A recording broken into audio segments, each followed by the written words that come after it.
Hey guys, Pedro here to tell you about the latest from Suffocation, Hymns from the Apocrypha, out November 3rd on Nuclear Blast. The album has 9 tracks, 41 minutes in length, and this is the band's 9th full-length studio album. They are an American death metal band. From a design point of view, I honestly don't feel like there's much to talk about. The record is what it is.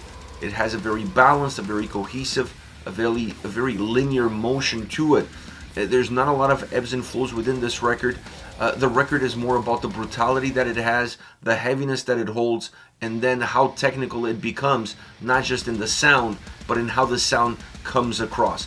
Those are going to be the calling cards of this album, not necessarily the different directions that the songs could give you or the different directions that the album tries to force upon the listener. The album is pretty much straightforward, and that is totally fine considering that the sound behind it is not. And the sound behind it is one that I feel like it's honestly very rich.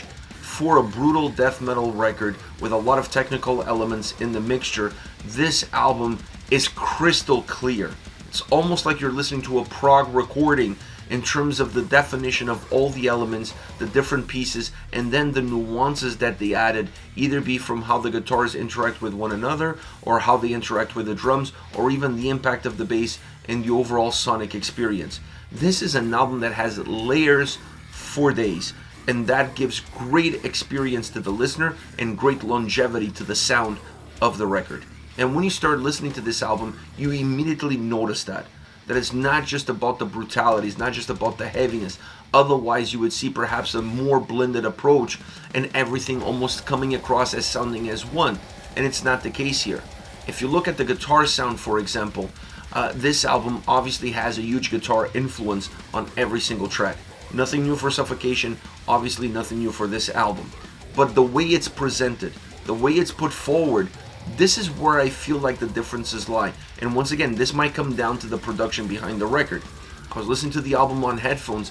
There's songs on this record that the guitars feel like they're coming from different starting points. They feel like one is becoming the echo of the other. They feel like they intertwine. They're sometimes one behind the other, then in parallel, then changing lanes in terms of which one takes the lead. There is so much movement, and this makes not just the guitar sound feel very rich, but the overall album feel very rich from a sonic point of view. Obviously, also great solo sections. You're gonna see an album where the solos are there to add value to the tracks, either to enhance the atmosphere of the song, to enhance the lyrical content of the song, or even to enhance a melody or a piece of that track that perhaps was a little bit more hidden within all of the different other pieces that they were able to squeeze into these songs. So this is an album that, from a guitar standpoint, obviously you're going to see it taking the lead. That's not where the differences lie. Where the differences lie is in the production behind it, and obviously how that production then enhances the execution. A really different, sonically pleasing album from that point of view, allowing the brutality to be on the forefront, but not necessarily forgetting about how important it is to make that brutality appealing to the listener and not necessarily overwhelming the listener. Another element that really helps with that is the drums. This album has an exceptional drum sound, super textured. I think it's the most texture sounding album from drum standpoint as far as Suffocation is concerned. It feels like there's 4 different drummers on this record in some of the songs. That is how textured, how layered the drum sound is, and how impactful it comes across in the mix, allowing the guitars to always have their own room, their own pace, not necessarily overshadowing, at the very least parallel and working together as one. But a great sound from the drums on this record, song in and song out. Even the bass has definitely a big impact on this record. You're not always going to feel it, you're not always going to notice it. In the more brutal parts of the album, it's a little bit harder to detect it, but that's to be expected. But when the sound changes, when the sound morphs, when there's a sense of movement within the song, you see the bass creeping in, and that bass creeping in really fills in the gaps. It doesn't allow this album to be top heavy sound-wise, pushing the guitars to the forefront, pushing the drums to the forefront, and then feeling a little bit naked at the back. the bass, when the track could perhaps be a little bit more naked at the back, you're going to see the bass coming in and filling in that gap perfectly, matching the overall vibe of the track, and just allowing the sound to be a lot more complete across all the different areas of it. Now, vocally, this is the first studio record with Ricky Myers, their new vocalist. He's a new vocalist as far as recording a studio album with the band, but it's not like he hasn't been with the band for some time. So I feel like that, touring with the band, playing with the band, understanding the dynamics that exist in that live setting, maybe that is what you really need before even coming into a studio and recording a record, because you always need a little bit of comfort. You always need to feel like you're part of the team, like you're part of the furniture, and having that experience with the band on the road before even going into the studio, and even having that experience being around with the band from before as well, all of that helps, because I felt like his way of being integrated into this band, specifically on this record, was seamless. He has great delivery, has a great voice, he has a great ability to stay on par and stay on course as far as the songs are concerned, and he's always a constant, never changing, adding that brutality or enhancing that brutality, and really giving a sense of being a conductor to some of these songs, because some of these tracks really feel like they're more than just a death metal song. So his ability to use his vocals as a conductor works really well in these more rich sounding tracks by Suffocation. All around, this might not be the most iconic Suffocation album to date, because sometimes just having the best sounding record doesn't make it necessarily the best album, at least from a fan standpoint. But this is without the shadow of a doubt their best sounding record to date. There is no other album that even comes close to how rich, how textured, how layered this one is, how brutal it is, and at the same time, how easy it is to listen to it. As far as favorite songs are concerned, I want to start off with Dim Veil of Obscurity. Heavy pounding by the guitars and drums together.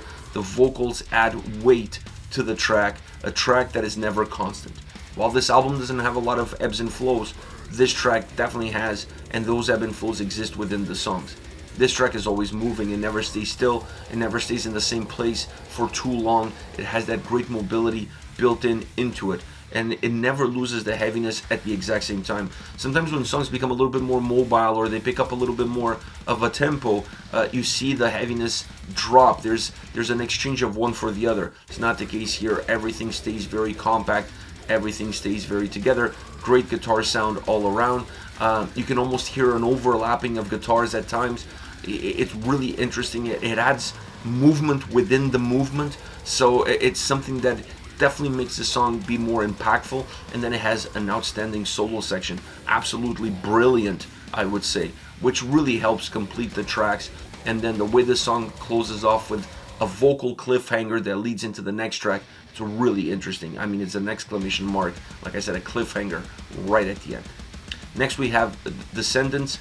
The intro is super interesting. It has a great darkness to it, and then that darkness continues with the guitar sound of the song. Once again, never loses its heaviness, but just because it's heavy, it doesn't mean it cannot have other feelings attached to it, or other emotions, or other experiences. The drums play a huge role in this song, perhaps an even bigger role than the guitars, but vocally, you find your way through the song because of it. It's a track where, because you're almost dependent on the guitars to find your way through Suffocation songs, on this track, due to the impact of the drums, you lose that guiding light, and what becomes your guiding light is the vocal performance. That's what guides you through it. Another great solo section, a solo section that in this case, specifically with this song, gives the listener a little bit of room to breathe. It allows the song to breathe as well, but it also gives you a chance to catch your breath before you're back into that blender of a track, of an experience. This one also has a lot more bass coming through, which adds to that overall thick experience that the track has. So it's a great song all around. Last but definitely not least, Embrace the Suffering. This is a death metal valse. That's how I put together. When you listen to this song, you feel like you're listening to something that obviously sounds like a death metal song, but the underlining beauty of it, and the underlining construction, and the underlining experience is more of a tango, is more of a waltz. It has that almost angelic feel to it behind it, in terms of how clear it is, or the vision that puts forward is a very clear vision, even though it has that brutality in the forefront. The vocals really help tell the story of this song. It helps tell the story through the lyrics, obviously, but it helps define that song, and it impacts the song in a way that enhances that darkness, that beauty, that valse, that tango that this song really has. There's a little bit of heartbreak built into this track that the vocals help define a little bit better. The weaving experience is rooted in the brutality of the song, and that it's something that cannot be underplayed. It's a track where the guitars soar, the bass is very noticeable, and the drums are incredibly textured. What a powerful song from start to end. You're creating a death metal track that has a little bit of a feel of something completely different. This is its Suffocation with Hymns from the Apocrypha, out November 3rd on Nuclear Blast. Let me know your thoughts on the band, on the singles. Use the comment section below, and I'll be reading those and getting back to you. Take care, guys.